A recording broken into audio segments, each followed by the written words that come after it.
Tuloy-tuloy ang ating mga pagtatanghal. Ating pong batiin ang mga kababayan natin at mga mamamayan na nandito ngayon sa ating entablado malapit lang. Haba ka dyan, kasamang mayo, no? Kaya andito mga kasama natin ngayong gabi. Ang bayan sa Northern Tagalog. Nandito rin po ang Gabriela Timog sa Tagalugan. Nandito rin po mga kasama ang Pamantik, JMU. Nandito rin po ang ating mga kadamay. Kasama rin natin ngayong gabi ang karapatan sa Northern Tagalog. At syempre, hindi magpapahuli ang seksyon ng kabataan ng anak bayan, Timog sa Tagalugan. Marami sila. Andito rin, kasama natin ngayong gabi mga kasama ang Iglesia Pilipina Independiente. Mamaya magtatanong po ang mga ito. At syempre, nandito po yung mga organisasyon at mga unyon sa ilalim ng bandila ng Pamantik KMU.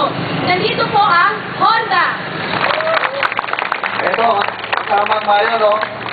Ano, press na press. Matatapos ka ng CBA, mga nagawa sa KIM. At syempre, yung nagtanghal kanina lang, yung ating mga manggagawa mula sa Nestle. Nandito rin po, mga kasama natin, taga-Ibarang. Syempre, magpapahuli ba ang mula sa Nation? Mahina. Nandito rin po, ngayong gabi mga kasama, manggagawa ng Toyota. At syempre, kung nabanggit na ang Big 2, syempre, nandito rin mula sa Nissan.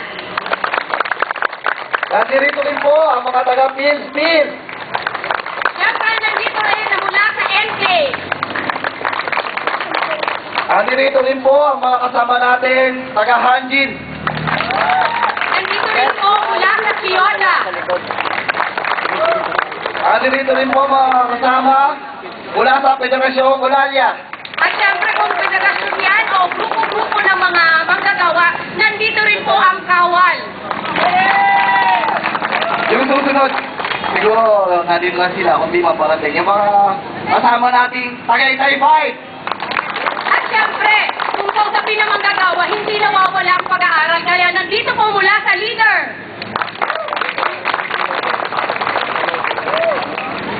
At syempre, kasama din natin yung mga ating mga mula sa mga supporters natin. Ito yung talagang hindi tayo iniiwan kahit na anong laban. Nandito po mula sa Samahang Maralita, Sitio Kabute. At syempre, para tuloy-tuloy na maging maganda at progresibo ang ating gabing ito, nandito rin po ang ating mga grupong pangkultura. Di syempre ito sa pangunguna ng Kumasa, Alap, Maso, Matingaw, FCTN at Kulayan. Kaya nakikita natin na tuloy-tuloy ang programa natin dahil sa gabing ito, gugunitain natin ang pagkadakila ni kasamang Fort at ng lahat ng martyrs ng Timog sa Tagalugan. At para tuloy-tuloy ang ating programa, ano nga ba susunod natin?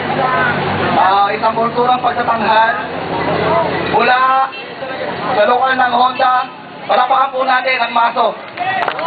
Ating lahat ng isang awit, mungkahi na tinatawagan po namin yung pinakamamahal naming Pangulo ng Unyon, si kasamang Romeo de Castro.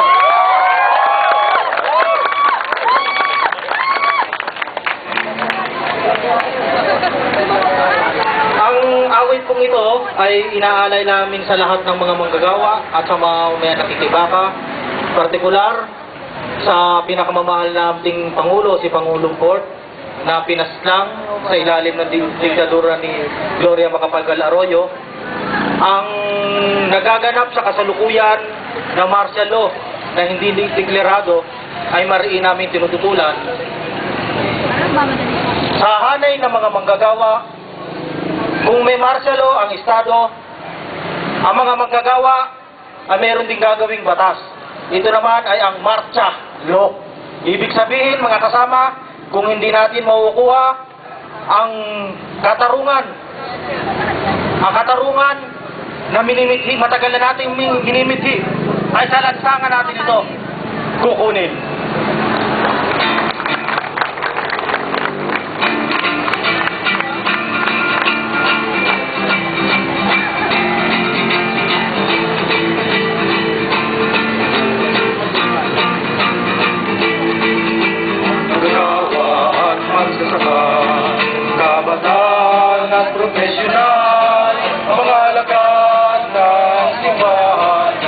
negosyante at pinunong makabayan. Tayo na at magkapit-isip, tapusin ang taong pinag-alipin. Panahon na upang ating tinig ay marinig sa buong daigdig. Tayo na at magsama-sama sa pagtulong sa imperialista. Panahon na upang magkaisa, lasagin ang pasistang diktadura. Nasa atin ang tunay na lakas, tiyak nasa atin ang buhay. Magawa at magsasaka, kabataan at profesional, mga alagad ng simbahan, negosyante at pinulong makabayan. Tayo na at magkapit-isip, tapusin ang taong pag-alipin. Panahon na upang ating tinig ay marinig sa buong daigdig. Tayo na at magsama-sama sa pagdurog sa imperialista. Panahon na upang magkaisa, lasagin ng pasistang diktadura.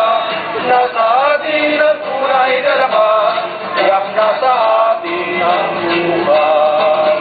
Tayo na at magkaisa, isulong ang pagbansang demokrasya. Puring manggagawa! Upong mapagpalaya! Upong mapagpalaya! Puring manggagawa! Boycott! Boycott! Maraming salamat po.